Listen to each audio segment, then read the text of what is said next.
Hello friends, welcome back to our YouTube channel Pharmaflik. तो आज हम इस वीडियो में इंस्टीट्यूशनल रिव्यू बोर्ड को देखने वाले हैं। तो ये कैसे वर्क करता है और इस कितने मेंबर्स होते हैं उनके बारे में डिस्कस करने वाला हूं। तो चलिए वीडियो को स्टार्ट करते हैं। द इंस्टीट्यूशनल रिव्यू बोर्ड यानी कि आईआरबी, इसका फुल फॉर्म होता है इंस्टीट्यूशनल रिव्यू बोर्ड, जिसको शॉर्ट में आईआरबी बोला जाता है। is a local administrative body established to protect the rights, safety, and well being of human research subjects recruited to participate in the clinical research। Basically जो institutional review board होता है वो clinical research जो चल रहा होता है उसको ये क्या करता है, रिव्यू करता है।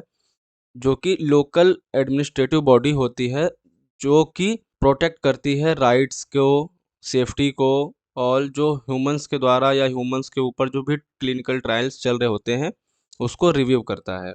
और जो इंस्टीट्यूशनल रिव्यू बोर्ड होता है वो हमारा लोकल एथिकल रिव्यू कमिटी होती है, जिसके थ्रू रिसर्च में involving living human subject and use of their medical records. तो जो इसमें इन्वॉल्व होते हैं ह्यूमंस, उनका मेडिकल रिकॉर्ड भी रखा जाता है रिव्यू बोर्ड में, जो कि क्लिनिकल ट्रायल्स के फेज में होते हैं।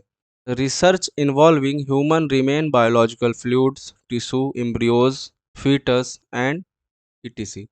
तो जो रिसर्च में इन्वॉल्व होते हैं, जैसे कि ह्यूमन तो होंगे ही होंगे, उनके बायोलॉजिकल फ्लूइड्स भी होते हैं, टिश्यू भी होंगे, एम्ब्रियो एंड देन फीटस भी होते हैं। The IRB has authority to approve required medication in our disapprove all research activities that fall within its justification। तो जो रिव्यू बोर्ड होता है उसके पास अथॉरिटी होती है जो क्लिनिकल ट्रायल्स हैं उसको अप्रूव करना, या उसमें कोई चेंजेस करना या मॉडिफिकेशन करना, या फिर रिजेक्ट कर देना रिसर्च एक्टिविटी को। ये उसके पास जजमेंट होता है या उसके पास पावर होती है। The IRB provides assurance to research subjects that every reasonable attempt has been made to protect their rights and safety as subjected। तो आईआरबी जनरली प्रोवाइड भी करता है एश्योरेंस को रिलेटेड टू रिसर्च सब्जेक्टेड, या every aspect होता है जिस कारण से उसका क्लिनिकल ट्रायल क्या होता है, रिजेक्ट हो जाता है। उसके पास सारा रीजन होता है, या उसको प्रोटेक्ट करने के लिए राइट्स भी होते हैं, और सेफ्टी के साथ परफॉर्म करने के लिए गाइडलाइन भी प्रोवाइड करता है। अब बात कर लेते हैं कॉन्स्टिट्यूशन ऑफ आईआरबी। जनरली जो आईआरबी होता है वो बोर्ड होता है। तो बोर्ड एक लोगों से मिलकर तो बना नहीं होता है। उसमें कितने मेंबर होते हैं? 7 मेंबर होते हैं। तो फर्स्ट मेंबर होता है चेयरमैन ऑफ द पर्सन, मतलब मेन पर्सन होता है चेयरमैन। फिर जनरली 1 से 2 मेडिकल साइंटिस्ट भी होते हैं, 1 से 2 क्लिनिशियन फ्रॉम वेरियस इंडस्ट्री के भी लोग होते हैं, और लीगल एक्सपर्ट या रिटायर्ड जज भी होते हैं आईआरबी के मेंबर। और सोशल साइंटिस्ट भी एक होता है, और एक एथिक्स भी होता है, one lay person from community, and then member secretary, जो कि अपॉइंटेड किया जाता है अगर ज़रूरत होती है। अब बात कर लेते हैं function and operation of IRB. Only members who participate in the IRB या आईईसी, आईईसी का मतलब होता है इंडिपेंडेंट इथिक्स कमिटी। तो ये दोनों रिव्यू बॉडी होती हैं। तो review and discussion should vote provide their opinion और advice.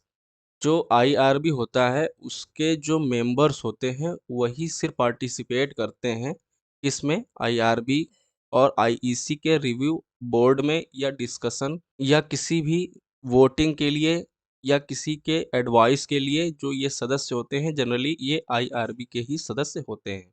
IRB should perform its function according to written standard operating procedure. तो जो आईआरबी होता है वो रिटर्न ऑपरेटिंग प्रोसीजर के बेस पे वर्क करता है। The function of an institutional review board is primarily to ensure the protection of the right, safety and well being of human subject involve in the research studies. IRB review research protocols at access the ethical implication, methodology, and potential risk and benefit associated with the research। Institutional जो body होती है वो generally क्या करती है, protect करती है किस चीज़ को, राइट्स को, सेफ्टी को और वेल बीइंग जो ह्यूमंस के ऊपर जो भी क्लिनिकल ट्रायल या रिसर्च फील्ड में जो भी हो रहा होता है उसको प्रोटेक्ट करता है। आईआरबी रिव्यू भी करता है प्रोटोकॉल्स को जो कि इथिकल होते हैं, मेथोडोलॉजी को, और जो रिस्क या जो बेनिफिट है उसको भी ये क्या करता है, रिव्यू करता है। Additionally IRB may provide ongoing oversights of approved research studies to ensure continued compliance with ethical standards and to address any issue that may arise during the course of the research। इसके अलावा IRB जो होता है वो provide करता है approved research को जो कि कंटिन्यूटी में चल रहे होते हैं कॉम्प्लियंस के थ्रू, उसको भी ये अप्रूव करता है। और जो इथिकल स्टैंडर्ड होते हैं या एनी इशू आता है क्लिनिकल फेज के ड्यूरिंग, उसको भी ये क्या करता है, अप्रूव करता है या रेगुलेट करता है। ये आईआरबी के फंक्शन होते हैं। फिर देख लेते हैं रिस्पॉन्सिबिलिटीज ऑफ आईआरबी। तो जो आईआरबी होता है सेफगार्ड के जैसा ही वर्क करता है। तो उसमें वर्क किस तरीके से करता है, राइट्स के थ्रू, सेफ्टी के थ्रू और well being of all trial subject, जो क्लिनिकल फेज में जितने भी ट्रायल्स में फेजेस में हैं उनको ये क्या करता है, रेगुलेट करता है। तो जो ट्रायल्स प्रोटोकॉल्स होते हैं या एडेंडेंट्स होते हैं या रिटर्न इन्फॉर्म कंसर्न फॉर्म होता है उसको भी ये रेगुलेट करता है, या जो ट्रायल्स प्रोटोकॉल हैं उसमें भी, और जो एडेंडेंट्स होते हैं या उसमें कुछ सुधार करने वाला होता है तो ये पूरा जो गाइडलाइन होती है ये आईआरबी ही देखती है। Written information to be provided to be subjected, और आईआरबी रिटर्न प्रोसीजर के थ्रू ही ये सारे काम करवाता है या करता है। इन्वेस्टिगेटर ब्रोक्योर। इन्वेस्टिगेटर ब्रोक्योर क्या होता है, तो जो इन्वेस्टिगेटर ब्रोक्योर होता है वो जनरली क्लिनिकल और नॉन क्लिनिकल का जो डेटा होता है वो अपने पास या अपने अंडर में रखता है। Available safety information.